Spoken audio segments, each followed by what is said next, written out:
माया, तू माझ्यावर आरोप करू नको उगाचच. तुझ्या पापांचा पाढा मोजायला बसलं ना तर अख्खा दिवस कमी पडेल मला.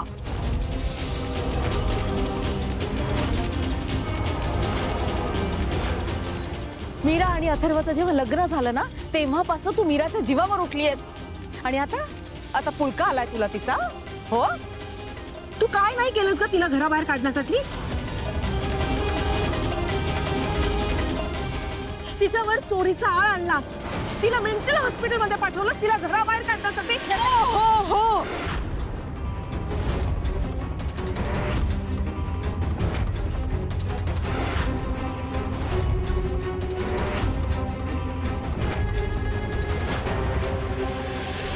मी दिलाय तिला त्रास, खूप त्रास दिलाय मी तिला, इतका त्रास दिलाय मी तिला. तिच्या ठिकाणी जर कुठली दुसरी बाई असती तर तिने मला बहीण म्हणून कधीच स्वीकारलं नसतं.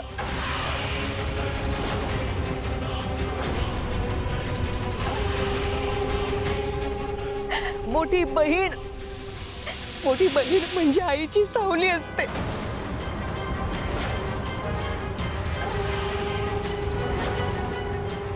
पण एक सासू जेवढा त्रास तिच्या सुनेला देणार नाही ना त्याहून अधिक त्रास मी तिला दिलाय.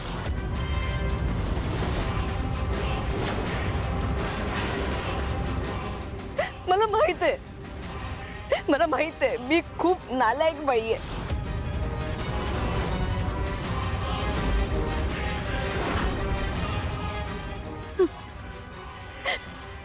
पण मी काय करू? मला आठवतो तो फक्त आईचा लहानपणी हात धरलेला स्पर्श.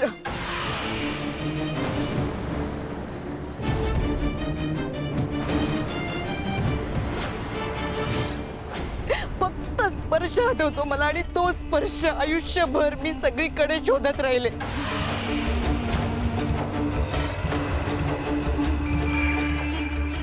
तो स्पर्श मला कुठेच मिळाला नाही. माझं नाव फक्त माया आहे पण माझ्यावर खऱ्या अर्थाने माया कधीच कोणीच नाही केली.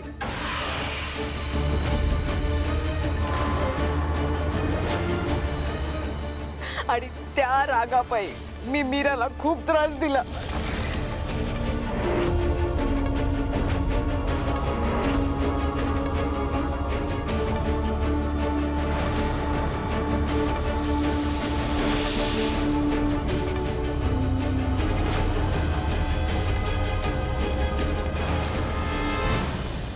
अथर्व मला आधार वाटत होता, तो सुद्धा मला मिळाला नाही.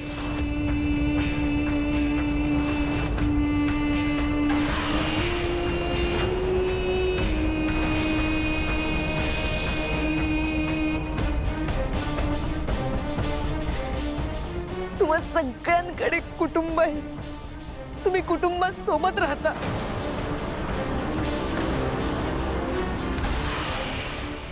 माझ्याकडे माझं कुटुंबच नाहीये.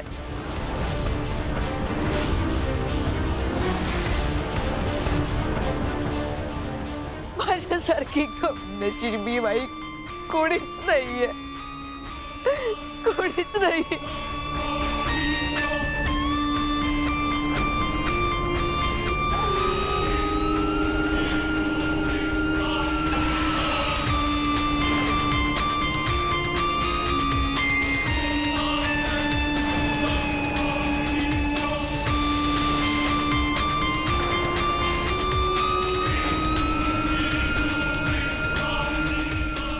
मीरा,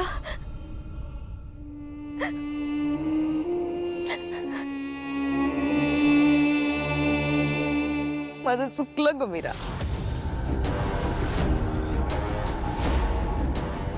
माझं खरंच चुकलं. मी खूप वाईट आहे. तू फक्त बोल. तुझ्या आनंदासाठी मी आता या घरातून निघून जाईन.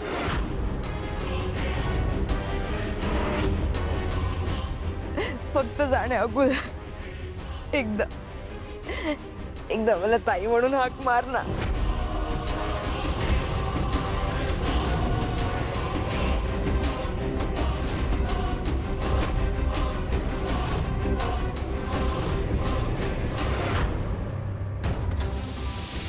फक्त एकदा.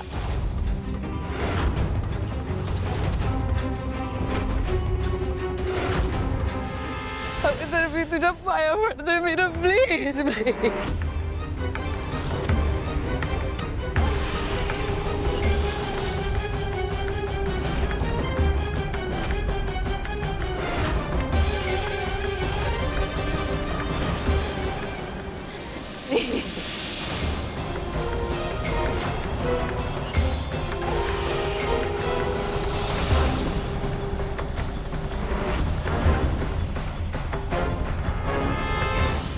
माया उठ.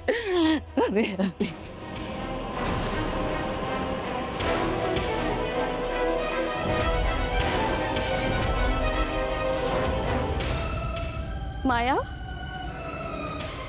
माझ्या मनात कुठलीच शंका नाही आता.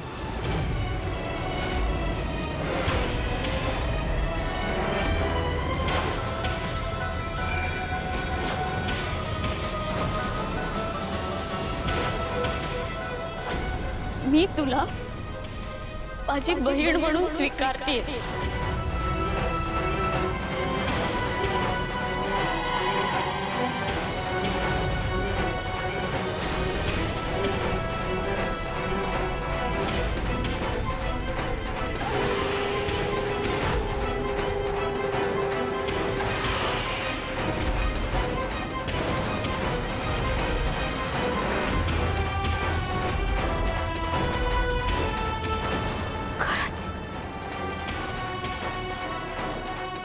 खरंच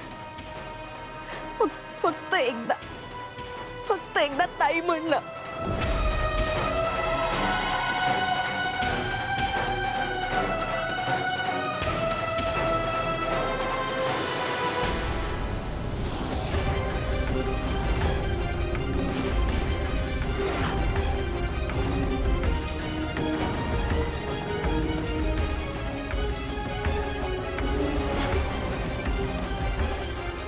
ताई,